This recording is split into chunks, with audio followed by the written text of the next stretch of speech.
I was intrigued enough about the tech and about what I thought the future of music was going to be that I said, I think this is something I need to get on early. I 100% do believe, and a lot of people don't like this thought, but I do think that in a few years we won't be mixing in stereo anymore. Like when I initially, I was like, no, I think it's a gimmick. It's a gimmick. I think it's going away. Sure. It's just whatever. You know, I don't see it. Yeah. I hate Atmos mixes. But something shifted me in that direction.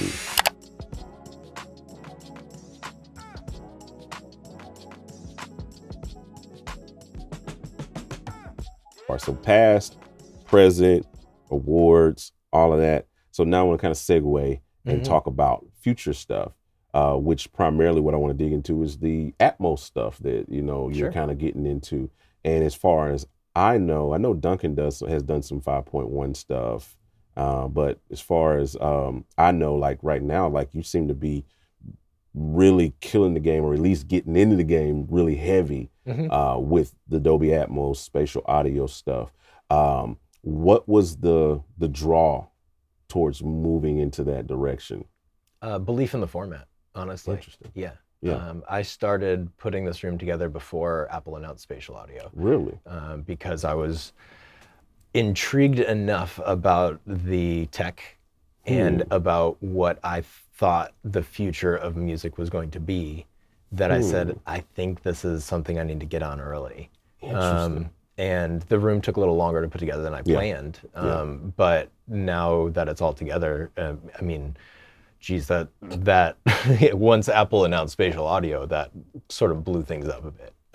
Wow. And it's only getting more. Like more and more people need Atmos mixes. So first of all, to put myself in a position where I can take care of my clients, if they need Atmos mixes, I can do that. And that's, you know, again, we're serving the client. So that's the ultimate goal.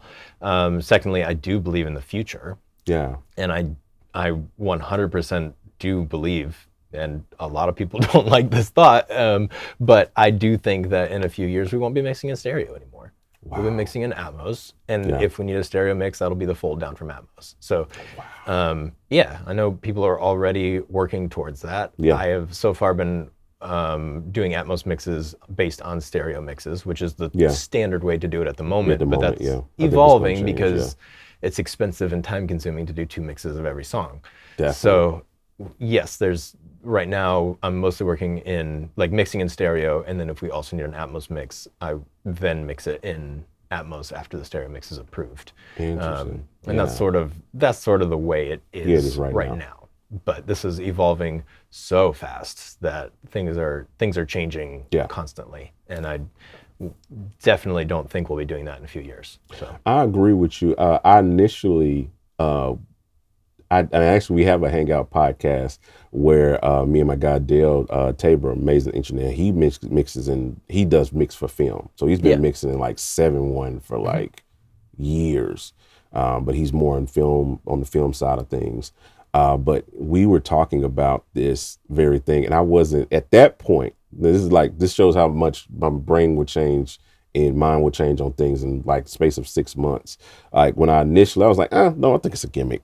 It's a gimmick. I think it's going away. Sure. It's just whatever. You know, I don't see it. I hate Atmos mixes. You know, when I figure out a song is in spatial and I accidentally left my AirPods on spatial, I turned it off. Sure. I hate spatial. I was so almost against it, like this is going away, but something shifted me in that direction, in the other direction. The holidays came and my kids wanted to. Listen, I hope you are enjoying this conversation with Jon Blass. I got something really quick that I want to show you though. Check this out. Hey, this is Jon Blass. You may have seen that I just announced my Gospel Producers Mixing class. My intent here is to let you into my thought process, my insights, how and why I do what I do every day to create the best art that I possibly can for clients that I respect so much. I get to work with some really incredible artists, and this is how I think about mixing and music and art and how I get to the finish line with these records. Click the link in my bio or scan the QR code to gain access to this class. the holidays came and my kids wanted an Oculus. And so we bought the Oculus. I bought the Oculus for them. I came home, and I know people, if you're bored, skip through this part because I know I've told this story like probably 3 or 4 times already. I'm gonna tell it again. I'm just gonna tell it again for you guys. The wife said, why don't you set it up, now, because it's like 2 weeks before Christmas. Set it up now so that way, when Christmas comes, they don't have to, you don't have to break away because they're going to be excited when they see it, they're going to want to play it. So you go ahead and set it up now, put it back in the box, and then we can wrap it. So that way, Christmas morning, everybody can just pull it out and they can just enjoy it. So I'm like, okay, cool. So I'm down in my studio and I just kind of put this thing on and I'm setting it up and all of this awkward stuff that goes along with it. And it finally gets through all of the welcome screens and all of that stuff like that. And I get to this thing and it just whoosh. And I'm just like, whoa. So I clicked around with a few things, played around with a few things. And then I took it off, went back to Best Buy and bought 2 more. Because one for me, one for the kids, one for the wife, because she's enjoying it, and one for me because I don't like to share. And so, because I saw it then, it finally started to click and I started to understand why Facebook, Meta now is investing billions of dollars into the virtual reality and these immersive experiences. And they just bought a few, I can't think of the names right now, but they bought a few audio plug-in companies and stuff. Like they're really getting into the minutia on trying to make sure that they get this right. And then Apple has been doing the spatial audio thing for years, but they're ramping it up and they're working on their own virtual reality headset, as well, or AR or what have you. They're going to do it, but it's all connected. And so the dots finally started to connect to me. If these companies are putting billions of dollars into this, and then they even with Logic dropped in spatial audio, as a form, you can actually mix and produce in spatial audio in Logic now. It's a part of the thing. So I'm like, okay. And then I've been hearing announcements. I think Mercedes is this year sometime is gonna release a car that has Atmos in it. And so all the other formats, everything's starting to point to where it's going. And so I finally saw it. Like, I think that's where, like you said, where we're going. We're eventually going to get to immersive audio is going to be a thing, with headsets and all of that. And so I don't know if that's what you saw earlier, or if it's starting to evolve into that for you or not. Yeah, I've never actually done much with VR. I got to experience it once and I was blown away, but honestly that didn't translate to music to me. So how do you think it translates to music? Well, why do you think I don't think it doesn't translate, but it didn't to me. In the moment I was like, oh wow, this is where music's going. It was just, this is fun. You know what I mean? Like, is a little jarring. I don't know what, I think it was just a couple of years of little things here and there that I wrote off. And then eventually, I don't remember what the impetus was, but I was like, I think this is actually something I need to pay attention to. And so I started watching a bunch of webinars on Dolby Atmos and and then started putting a room together and discussing how to do all that. And ended up putting it together and I think I believe in it because it's completely new. This is, I think a lot of people try to say, oh, this is just another quadraphonic sound. This is another surround sound. This is another SACD. And it's not. I remember SACDs. It's a completely new concept in music. Atmos has been around for over a decade. Facts. In film. But in music, it's really relatively new. No, it's brand new. So so we're there's a lot of things that we're still figuring out, and still there's a lot of things that are too hard to do right now that are getting easier. The fact that Logic has introduced the renderer natively into Logic is huge. At no additional cost in Logic, you can start working on it.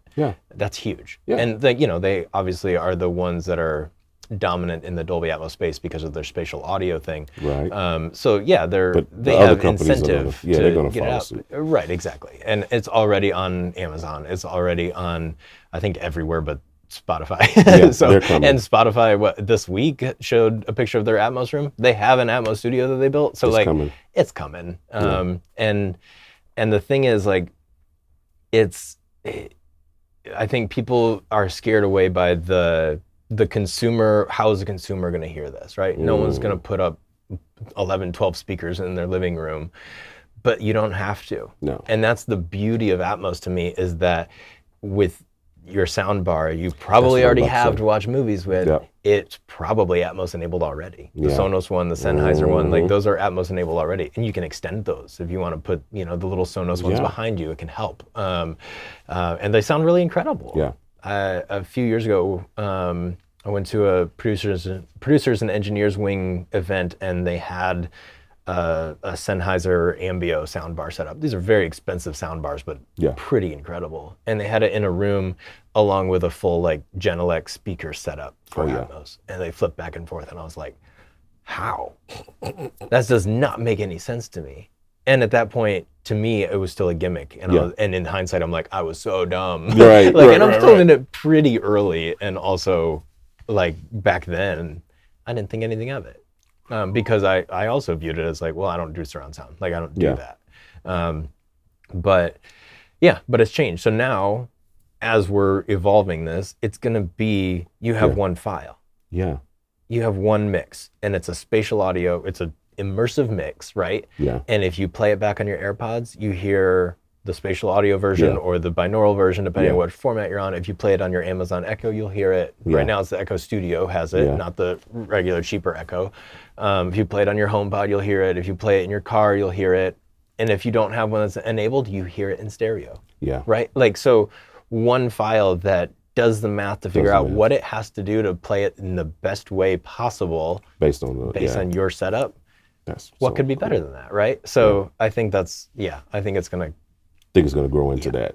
Yes. I agree. It's already getting there. So yes, I think it's definitely going to grow into that. And like you said, the luxury cars are already coming out with Atmos. Yeah, and that usually trickles down to eventually the consumer. It'll be in the Corolla pretty soon. You know what I mean? That's how things work. Listen, I want to take this opportunity to thank you for watching this video. This is an excerpt from a 2-hour plus interview that we did with Jon Blass as a part of his Art of Mixing Gospel Masterclass. You can get access to the full 2-hour interview plus an additional 3 hours of content on mixing from one of the industry's best mixing engineers. So if you're interested, check out the link below or scan the QR code right here. And if you're not interested in those, then check this video out right here.